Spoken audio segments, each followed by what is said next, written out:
All right, real talk. The aftermath of this budget? It's a shambles. And yeah, I think we've been misled. Why? To hike taxes. Simple as. Here's the headline. They promised an £8.5 billion rise in taxes in the manifesto. We're already staring down nearly £70 billion. That's not a rounding error. That's a bait and switch. But here's what's wild.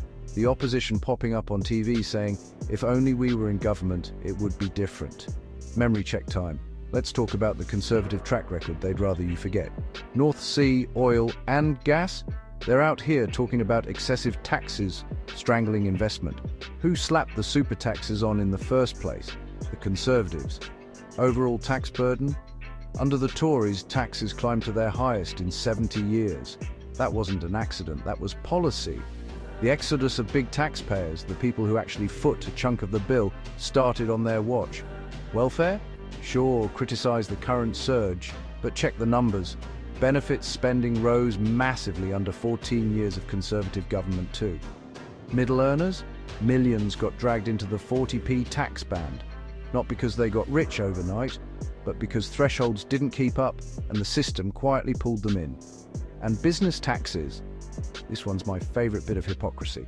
They're suddenly pro-growth champions, saying corporations are overburdened. Who raised corporation tax from 19% to 25%? That's a 30% jump. The Conservatives in their final years.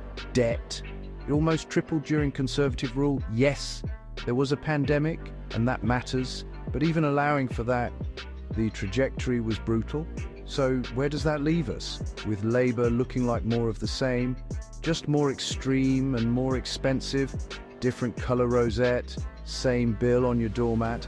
Here's my take. If you're feeling squeezed by your energy bill, if your paycheck isn't stretching, if your small business is treading water, this isn't an accident. It's the combined result of choices, Conservative choices now followed by Labour choices, that prioritise short-term headlines over long-term sanity. I'm not here to tell you who to love or hate. I'm saying pay attention to the receipts. Promised £8.5 billion, delivered nearly £70 billion already.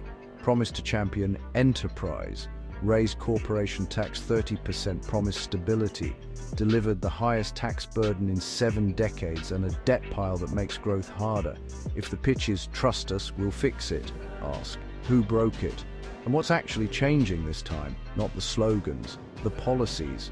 Before the next news cycle distracts you, decide what matters. Lower taxes, simpler taxes, honest budgeting, energy policy that keeps the lights on investment here, not fleeing.